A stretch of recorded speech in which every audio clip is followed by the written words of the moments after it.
Good evening, everyone. I'm Lori Lindy Reyes of Polytechnic University of the Philippines. I am here today to present my master's degree thesis study entitled Professional Development and Teacher Change, Teachers' Narrative Experiences in Intermediate Mathematics. Introduction and Rationale. Teachers handling intermediate mathematics face a range of international, national, and local issues that can significantly impact their professional development, learners' outcomes, classroom practices, and their beliefs and attitudes towards teaching and learning. The uniqueness of this present study lies in its comprehensive exploration of teachers' narrative experiences in handling intermediate mathematics. The research aims to provide a deeper understanding of the dynamic relationship between pedagogy, personal growth, and student achievement.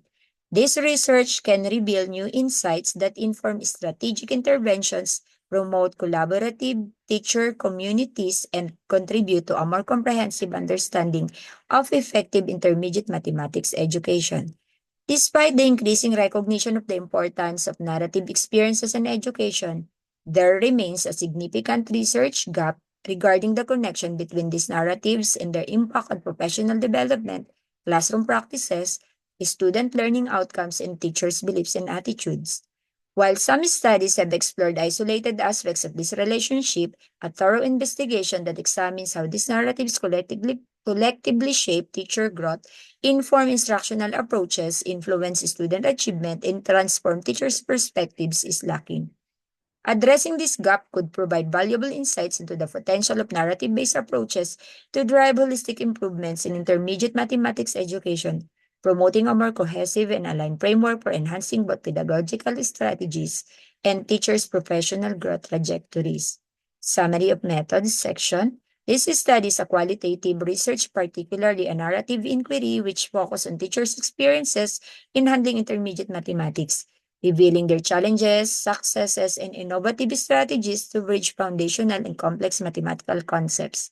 The researcher used the thematic narrative analysis. It used deductive method following the 6 essential steps in qualitative data analysis as proposed by Brown and Clark, cited in the article of Caulfield 2023. These steps include A. Familiarization, get to know the data, which involves transcribing interviews, scanning materials, and cataloging visual content. B. Coding the data. C. Generating themes. The codes were organized into categories and subcodes. D. Reviewing themes.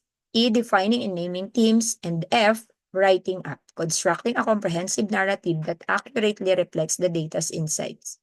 The research employed triangulation on the sources of data.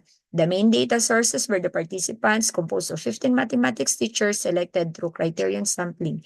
The criteria for intermediate teachers included handling mathematics for at least 3 years and holding teaching positions of teacher 1 to 3, while 2 master teachers and 1 education program supervisor or EPS, experts in mathematics teachings, serve as the key informants.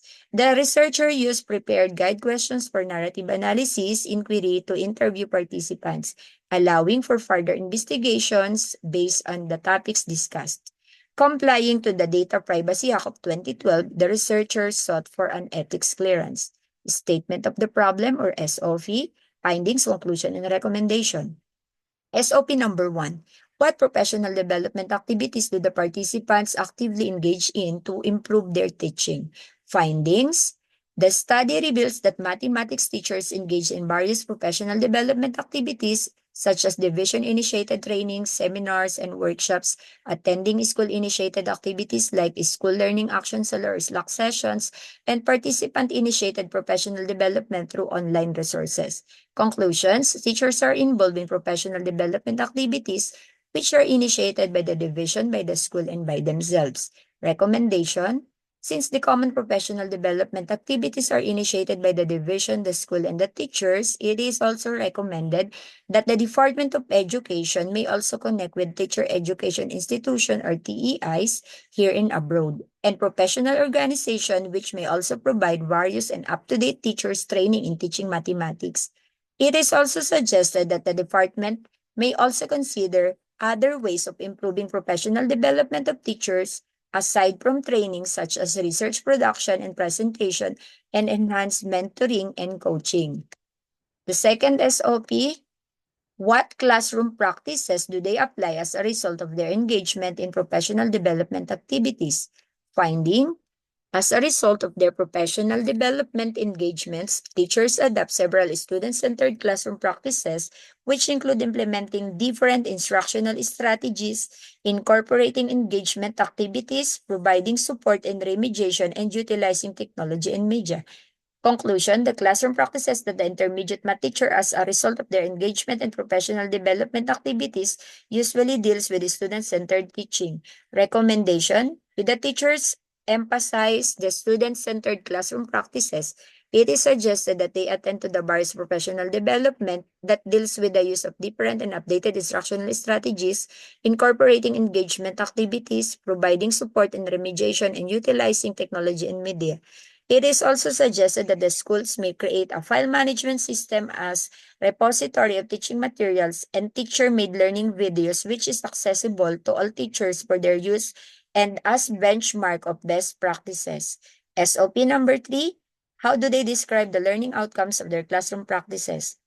Finding, teachers report significant positive impacts of their classroom practices on student learning, which include improved student motivation and engagement, enhanced academic performance, and the development of positive attitudes and enjoyment in learning mathematics.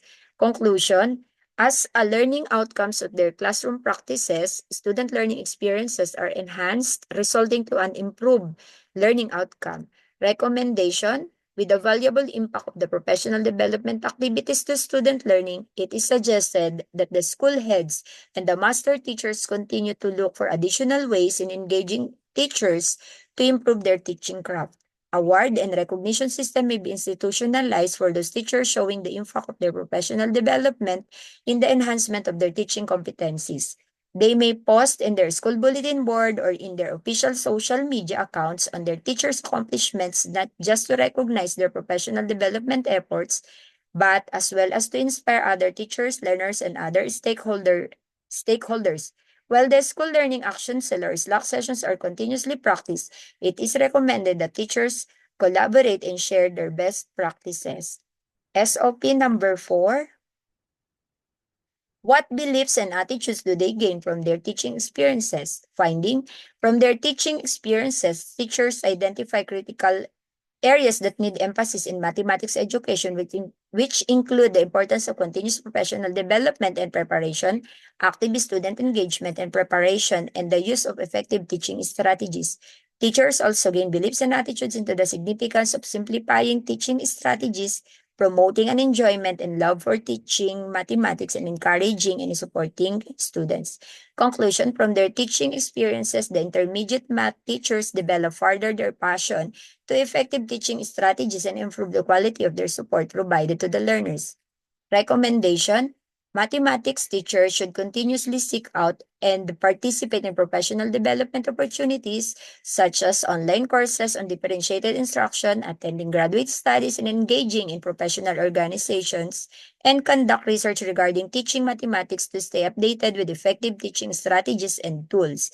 Lastly, it is recommended for future researchers to do the same research topic in another scope such as in high school, in the primary level, using another participants such as the master teachers, the school heads, and the students.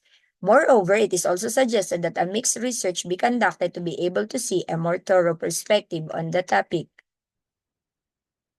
And for my references, so here are they. Akdemir E. and Oselek C. 2019, The Investigation of the Attitudes of Teachers Towards Using Student-Centered Teaching Methods and Techniques. And here are the others.